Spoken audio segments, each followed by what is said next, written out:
Selamat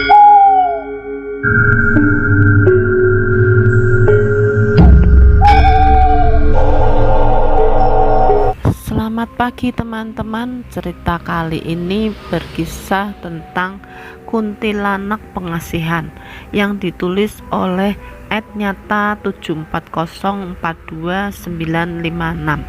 Follow akun beliau ya di Twitter. Yuk sekarang kita tonton videonya. Semua akan mendapat balasannya, dengan judul Kuntilanak Pengasihan. Sabar ya Bu, semua akan segera berakhir, kata pria tua bernama Legiman kepada istrinya. Entah sudah berapa tahun istrinya hanya terduduk di kursi goyang dengan kondisi tubuh yang sangat memprihatinkan, kurus dan sangat kering.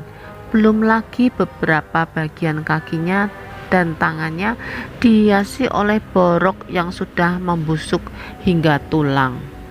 Wanita itu sudah lama tidak tertidur, matanya enggan tertutup.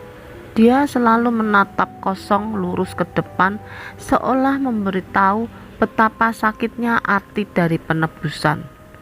Legiman masih berada di sana, membuka laci lemari, tangannya mengambil beberapa dupa dan kemenyan. Dia kemudian meletakkan benda-benda itu di wadah kuning yang ada di sana.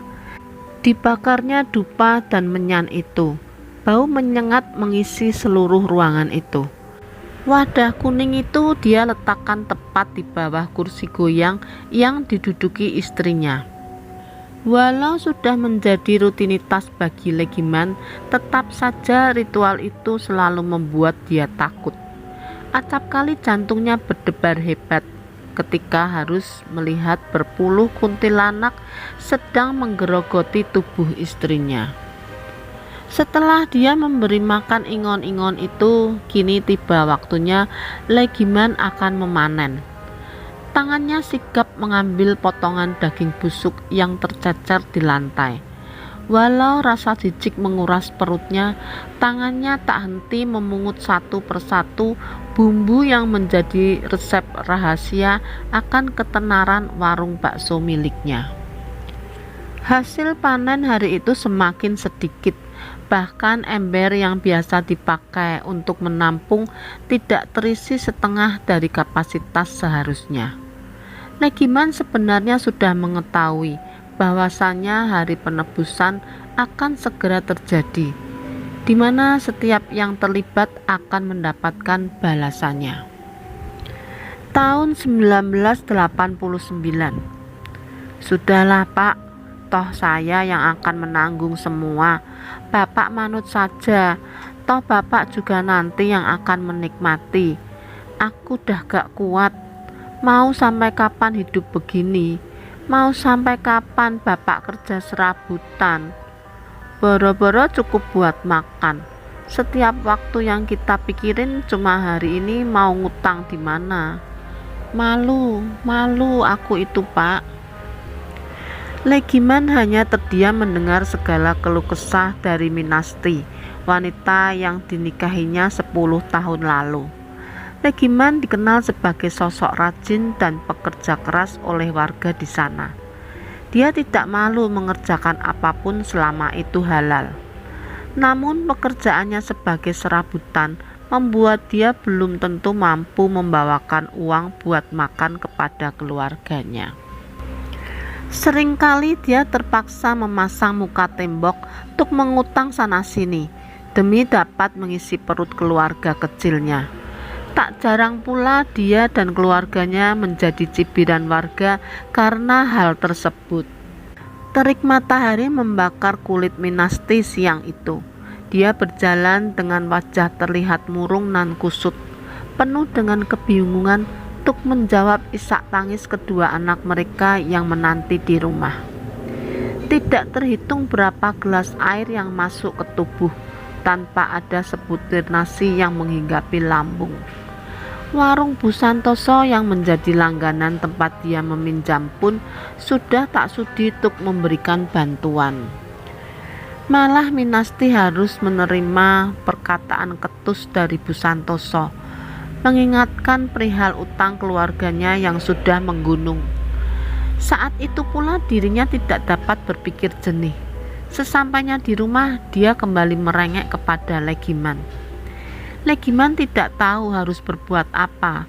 Usahanya sedari dulu memberikan nasihat akan jalan musyrik yang ingin mereka tempuh merupakan kesalahan besar. Kini berubah dengan keharusan karena ketidakmampuan dirinya memberikan nafkah. Belum lagi perkataan Minasti saat itu yang semakin membuat Legiman tidak memiliki pilihan lain selain menuruti permintaan istrinya. "Kalau Mas tetap gak mau, biar aku jalan sendiri, kita cerai." Begitulah perkataan Minasti kepada dirinya dengan penuh rasa emosi. Berbekal dana utangan yang dipinjam Legiman kepada Lintah Darat, saat itu juga mereka berangkat menuju ujung Jawa, guna menemui seorang yang kelak mampu merubah nasib mereka.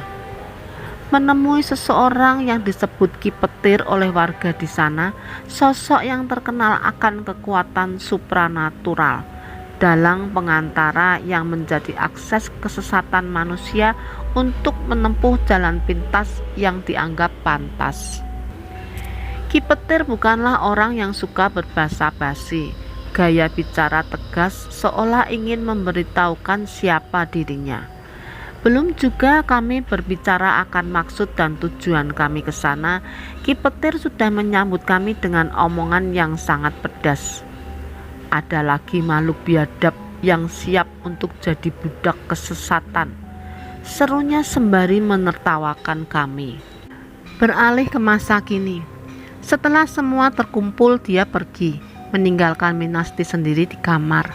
Langkahnya tergesa menuju dapur. Sesampainya di sana, dia terlihat sibuk mencampur daging busuk itu ke dalam adonan yang siang nanti akan menjadi menu andalan di 4 warung miliknya.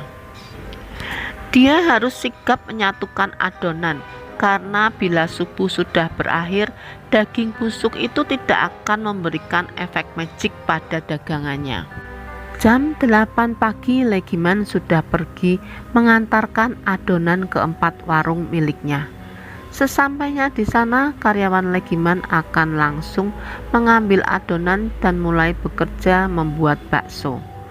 Dan ke-4 warung Legiman memiliki waktu buka yang sama, harus tepat di atas jam 12 siang. 2 bulan sudah bisnis Legiman sedikit goyang. Persaingan bisnis yang ketat dengan gaya milenia mulai menjadi pilihan konsumen. Legiman sudah tentu mengikuti permintaan pasar. Warungnya disulap lebih bernuansa modern. Namun kunci kesuksesan Legiman bukanlah pada konsep. Dia menyadari sudah tidak lagi dapat memproduksi bakso sebanyak dulu. Semakin sedikitnya pasokan daging busuk yang diperah dari Saripatih istrinya membuat pasokan bakso menjadi minim. Pernah dia mencoba mengakali dengan menyediakan bakso halal di salah satu gerai miliknya, tapi malah sepi. Bahkan pernah dalam sehari tidak ada seorang pun konsumen yang membeli. "Kalau kamu mau, aku bisa memberikan pengasihan untuk melancarkan usaha. Kalian pun tidak perlu mencari tumbal di setiap tahunnya." "Apa benar, Ki?" tanya kami dengan penuh antusias. "Benar, tapi ingat, garis keturunan kalian wajib terus memelihara ingon itu," katanya mulai serius. "Bila nanti kalian berkhianat, jangan harap keturunanmu akan selamat." Singkat cerita, segala syarat dan hal yang harus dilakukan telah kami sepakati. Ki Petir juga tidak menutupi apa yang akan terjadi bila kami melanggar perjanjian. Hanya saja orang tua sialan itu memang sangat jahanam. Selang dia memberitahukan syarat dan ritual apa yang kami harus lakukan, tiba waktunya dia membicarakan upah yang akan dia terima ketika penghasilan itu telah ditunaikan. Kami yang datang dengan bermodal dana pinjaman sudah pasti tidak dapat memberikan dia bayaran yang setimpal. Saat itu hanya janji manis yang bisa kami katakan, bahwasanya segala keuntungan yang kami dapat akan kami bagi rata dengan Ki Petir. Hahaha, apa kalian menghinaku? Manusia setuaku sudah tidak membutuhkan uang. Bagaimana ya? Semua terserah kalian, terutama kamu Giman.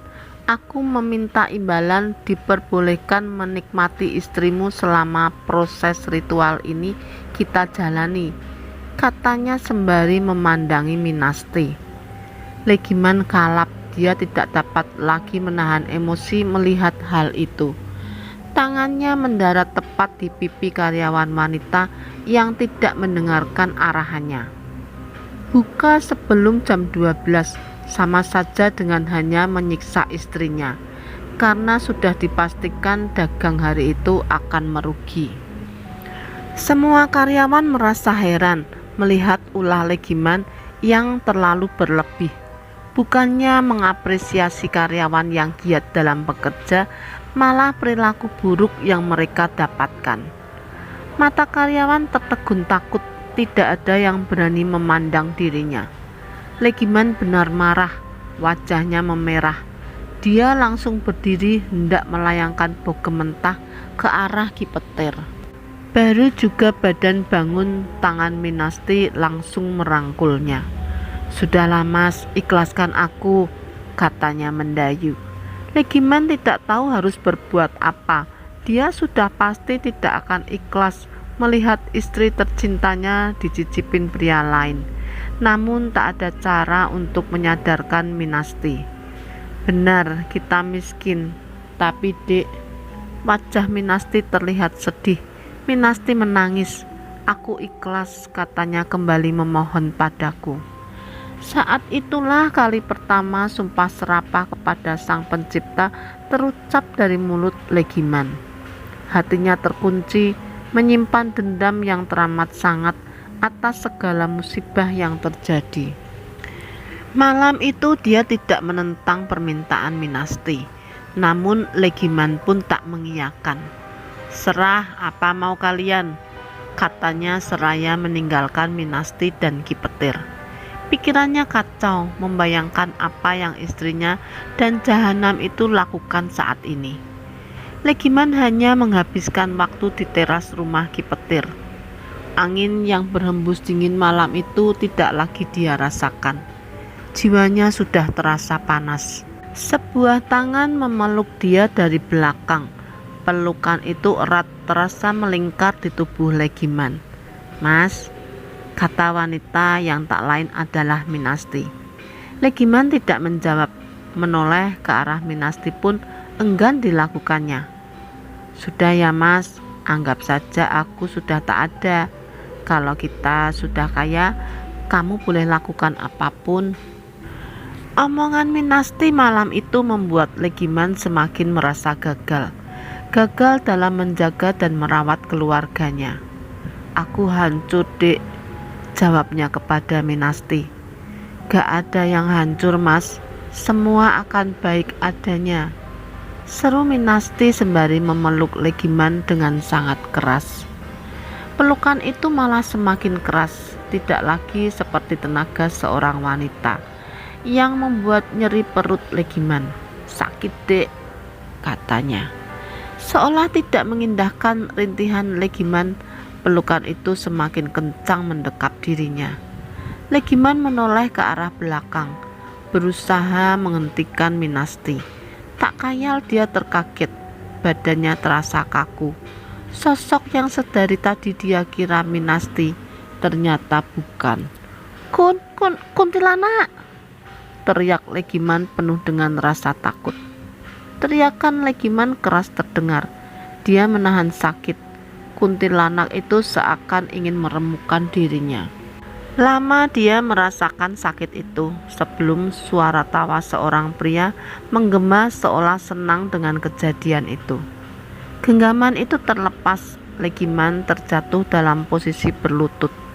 Ki Petir ada di depannya. Legiman bergidik merinding melihat Ki Petir dengan berpuluh kuntilanak menembak prajurit yang berdiri di belakang dirinya. Satu tendangan diarahkan Ki Petir tepat di wajahnya, membuat dirinya terkapar. Kaki Ki Petir menginjak leher Legiman. Legiman merintih, nafasnya terasa sesak. Tangannya berusaha mengangkat kaki itu. "Kowe ora gelem manut tak pateni saiki," kata Ki Petir kepadanya. Ini kali pertama mereka akan melakukan ritual itu sendiri. Minasti berbaring di atas ranjang. Wajahnya terlihat murung, seakan ragu untuk melanjutkan. "Kamu yakin, Dek?" Sekali lagi Legiman coba memastikan kepada Minasti. Minasti menarik napas panjang, mencoba meredam rasa takutnya. "Yakin, Mas?" tegas dia menjawab pertanyaan itu. Legiman memulai ritual. Wadah kuning pemberian Ki Petir diisinya dengan menyan dan dupa. Tangannya mematik korek gas. Dia langsung membakar dua benda itu. Diletakkannya benda itu di bawah kasur tempat Minasti berbaring. Kumpulan asap sesak memenuhi ruangan, bersamaan dengan berpuluh kuntilanak yang tiba-tiba hadir menggerogoti tubuh Minasti. Legiman terdiam takut melihat tubuh Minasti dicabik oleh kumpulan demit itu. Dia tak dapat mempercayai apa yang terjadi. Dengan seketika kuntilanak itu melahap tubuh istrinya. Tampak luka menganga di seluruh tubuhnya. Dia sempat bertanya, apakah istrinya masih hidup? Namun pertanyaan itu segera terjawab. Seiring sembuhnya tubuh Minasti secara instan, luka yang menganga itu tertutup dengan seketika dan hanya meninggalkan bekas hitam di tubuhnya. Tak lama berselang, kuntilanak itu seperti menyudahi acara makan subuh mereka. Minasti terlihat lelah dengan apa yang barusan dialami, tapi raut bahagia terpancar di wajahnya. Dia seolah mampu melihat masa depannya, keluarganya dengan harta yang melimpah. Sementara Legiman masih terdiam kaku tanpa tahu harus berbuat apa. Dia ragu mengambil daging busuk itu sesuai dengan apa yang diperintahkan Ki Petir. Lama dia terdiam pada posisi itu sebelum teriakan Minasti kembali menyadarkannya. "Cepat kumpulkan daging itu, Mas." Pagi itu Minasti seperti tidak mengenal kata lelah.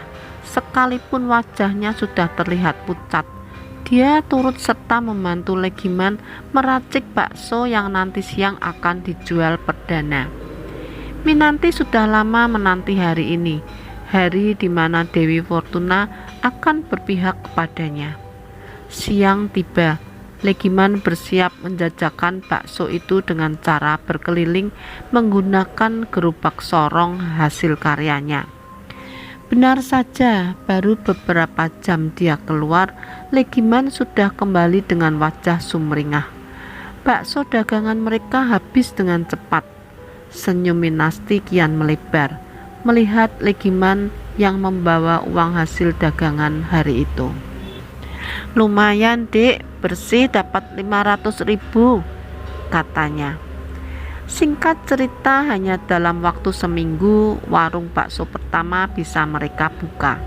Walau saat itu lahan yang dipakai masih menyewa, namun bisnis bakso itu bak busur panah yang terlepas, melesat dengan sangat cepat dan pesat. Semua terasa indah dan berubah menjadi lebih baik, kecuali tubuh Minasti. Seiring semakin meningkatnya pendapatan keluarganya, maka semakin sakit penderitaan yang harus dirasakan.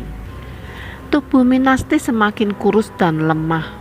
Bekas hitam yang membekas setiap kali dia melakukan ritual perlahan berubah menjadi borok yang menimbulkan rasa gatal.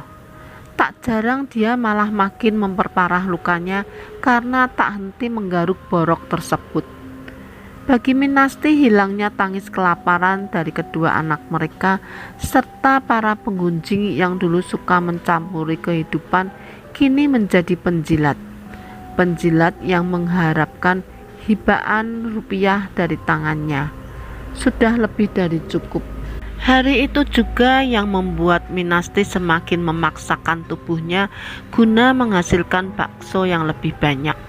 Matanya seolah tertutup dan hanya ingin mengincar pengakuan sebagai orang berada. Hanya itu yang kini ada di pikirannya. Lain halnya dengan Legiman, sekalipun apa yang dia inginkan kini dapat dengan mudah terwujud.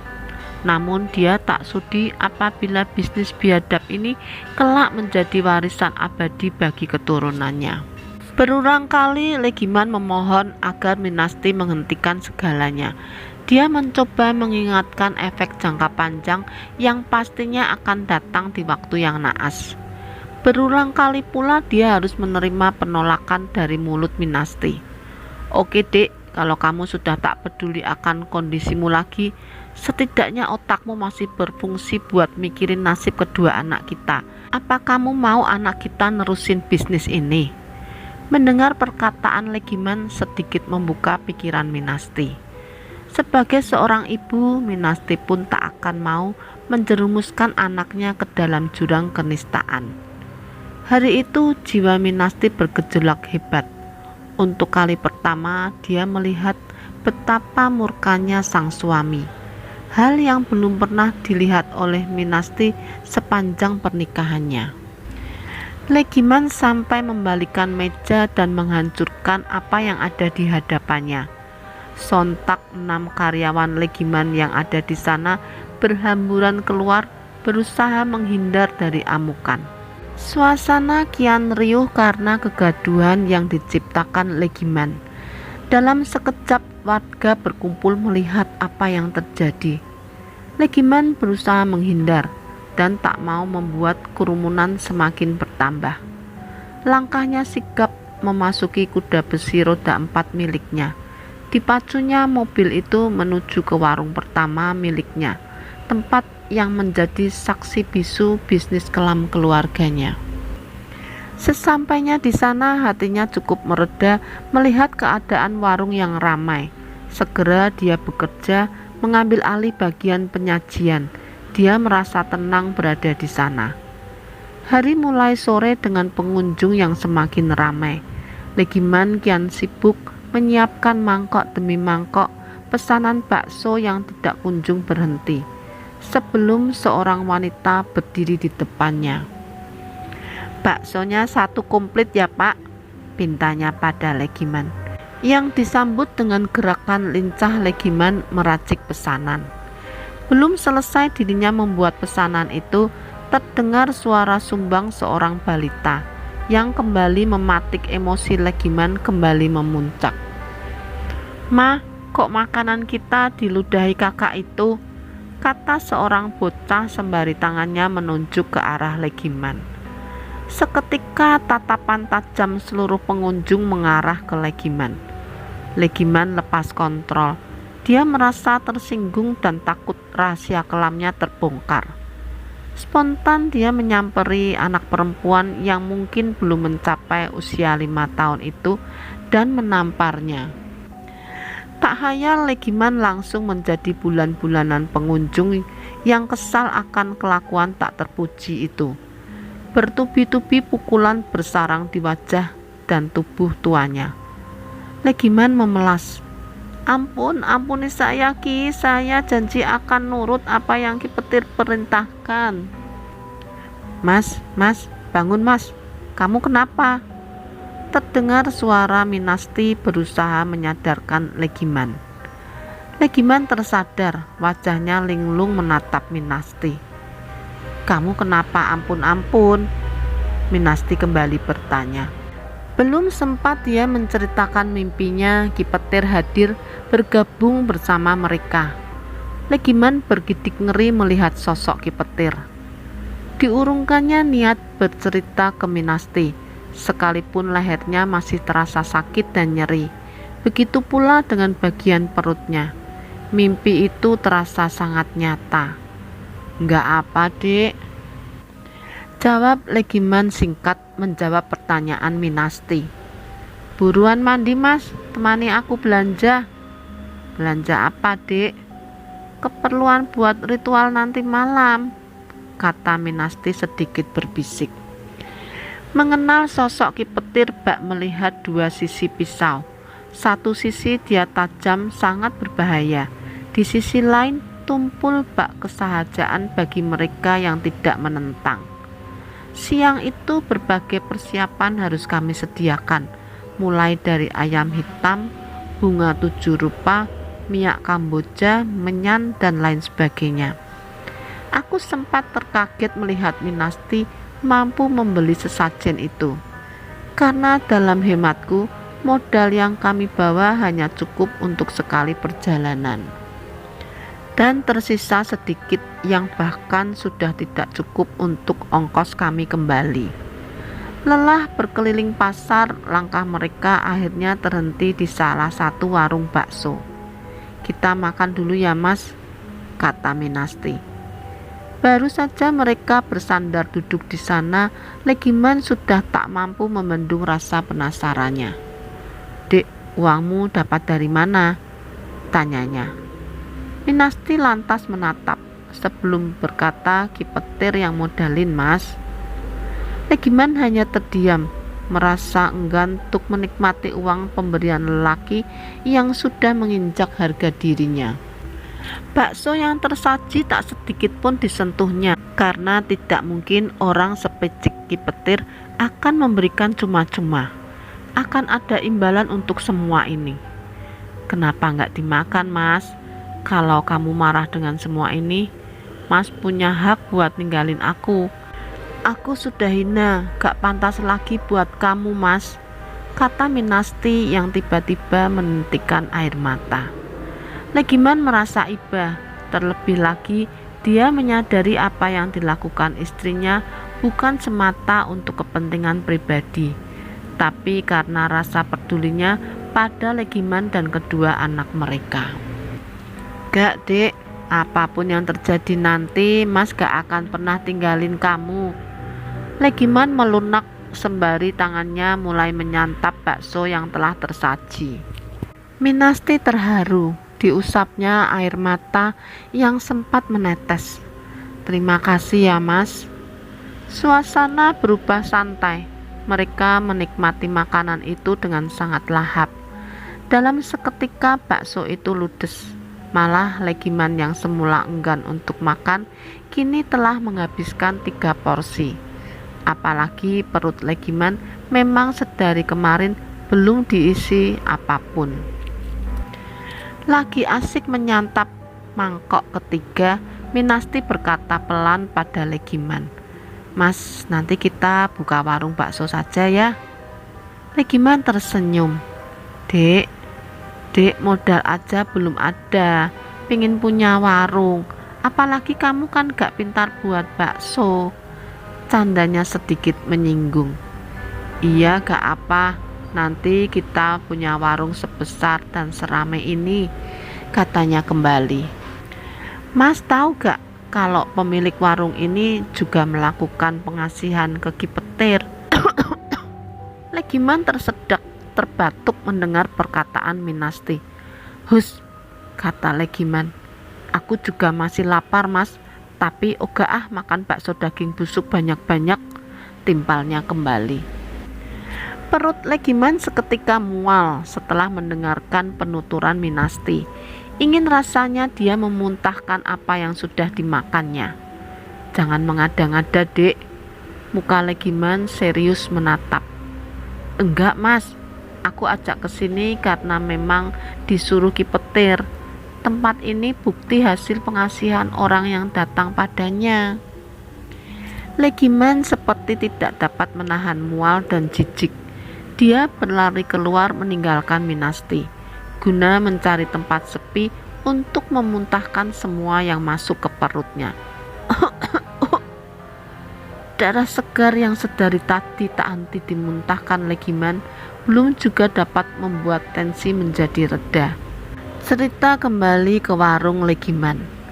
Para pengunjung yang sudah terlanjur emosi masih terus menghujani tubuh Legiman secara membabi buta. Saat itu tidak ada yang dapat menjamin Legiman masih hidup. Karyawan Legiman yang notabene-nya berjenis kelamin perempuan hanya bisa histeris melihat majikannya terkapar bersimbah darah. Semua mata melihat Legiman, masih siang udah mabuk, beralih ke masa lalu. Legiman merasa lemas, tergulai di trotoar jalan. Tak jauh dari posisinya terlihat muntahan yang begitu banyak. Yap, semua bakso itu termuntah olehnya. Minasti hanya tersenyum, digandengnya tangan suaminya. Ayo balik mas, Ki Petir pasti dah menunggu. Setibanya di rumah Ki Petir tidak ada waktu kami untuk bersantai. Minasti langsung disuruh mengganti pakaiannya guna proses pembersihan. Ritual dimulai. Ki Petir memulai dengan memandikan Minasti yang hanya dibalut sehelai kain putih. Tangannya tampak jahil mengusap tubuh Minasti dengan minyak dan bunga 7 rupa. Bawa ayam itu gimana? Perintahnya padaku. Disuruhnya Minasti membuka mulut. Dengan sigap Ki Petir menyembelih ayam. Darah ayam itu yang mengalir jatuh masuk ke dalam mulutnya. Minasti tersedak, merasakan amis. Dipaksanya tetap bertahan dan menelan habis semua darah itu. Seketika mangkok kuning keemasan yang berisi menyan dan dupa tersambar. Api keluar dari sana. Asap melambung tinggi bersama dengan mulut Ki Petir yang masih melafalkan mantra. Legiman melihat istrinya menggelinjang, badannya meronta dengan erangan yang sangat melengking. Minasti terbangun, matanya melotot dengan rambut yang sangat acak-acakan. Wajahnya sangat mengerikan layaknya kuntilanak. Samar terlihat beberapa kuntilanak seperti terbang masuk ke tubuh Minasti. Tidak hanya 1, tapi 10 kuntilanak merasuki tubuhnya. Minasti selalu mengerang hebat, seperti tubuhnya sedang menyesuaikan tempat bagi para tamu yang bersemayan. Wajah Minasti semakin tak karuan, hitam gosong dengan bola mata yang hampir seluruhnya berwarna putih. Semerbak bunga harum Kamboja juga kental tercium seiring dengan banyaknya kuntilanak yang diundang malam itu. Legiman terdiam dengan keringat yang membasahi seluruh tubuh. Matanya tak dapat berkedip menyaksikan peristiwa itu. Dia tidak pernah berpikir mereka akan melakukan hal segila ini. Malam itu kamar sempit tempat mereka bernaung terasa penuh. Semua mengambil perannya masing-masing, kecuali Legiman. Di saat banyak tamu tidak diundang, ingin turut serta merasuki Minasti. Ki Petir dengan cekatan menghadang gerombolan demit yang tidak diundang.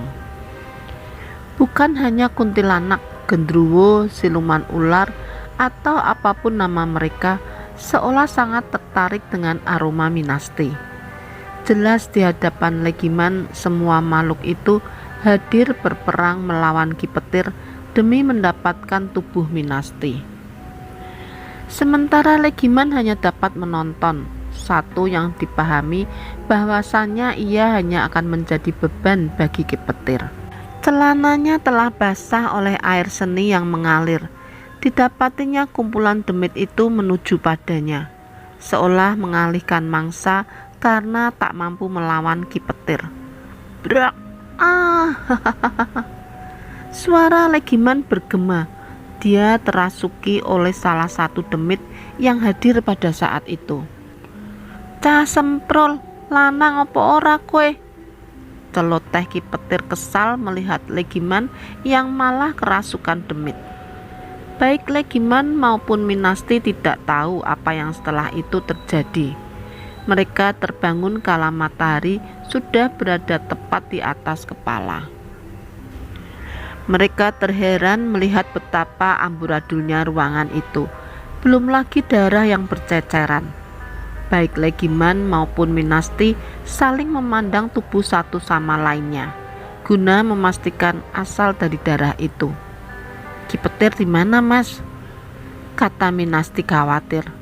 bahwasanya tidak ada di antara mereka yang terluka dan kemungkinan Ki Petirlah yang mengeluarkan darah sebanyak itu. Siang itu mereka mendapati keberadaan Ki Petir di depan teras rumah. Walau tangannya sudah bergetar, dia tetap menghisap sebatang rokok. "Ki gak apa-apa kan?" tanya Minasti. Legiman sedikit cemburu melihat istrinya begitu khawatir dengan keadaan Ki Petir. "Aku sudah terlalu tua," katanya pada mereka.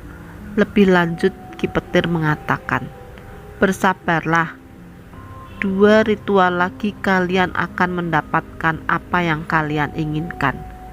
Semoga tubuhmu kuat menjadi rumah baru untuk 40 ingon itu," ucapnya sembari melihat ke arah Minasti. Malam tiba bersama dengan suara anjing yang melolong.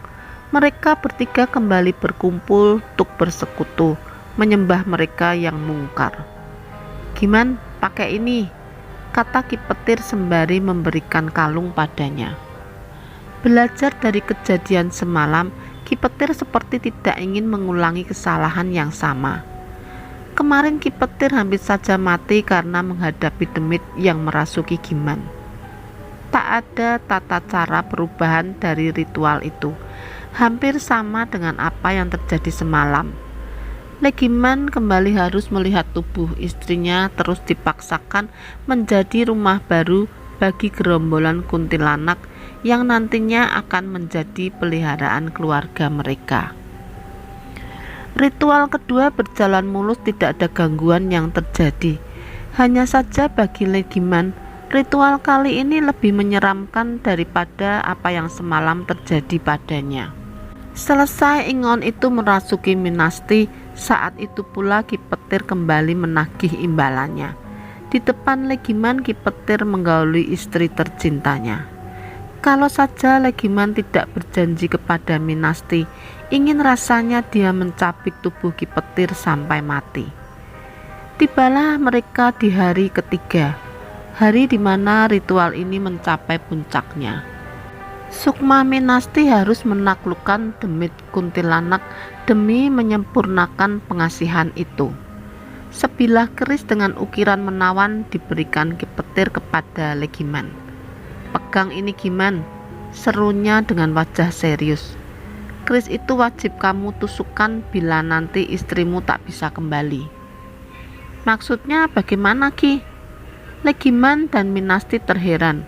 Raut wajah mereka memucat karena tak ada bahasan bahwa ritual ini bisa membuat nyawa Minasti melayang.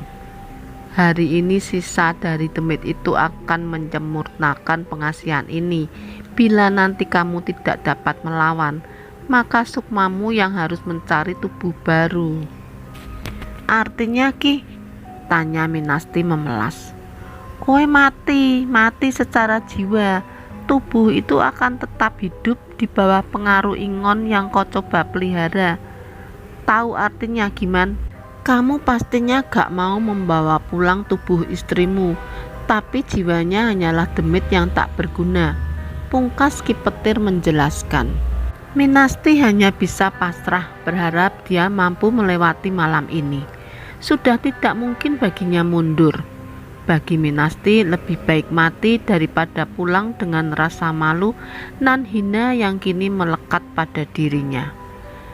Baru sebentar mulut Ki Petir mengucapkan jampi-jampi, alam seperti menentang. Angin berhembus kencang bertiup ke arah kami. Sontak semua yang ada di dalam ruang luluh lantah, termasuk Minasti dan Legiman.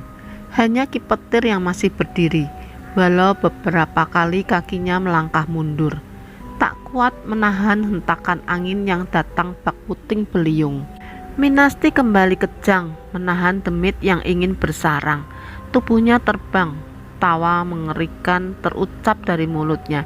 "Hihihi." Suara ledakan keras menghantam atap rumah Ki Petir.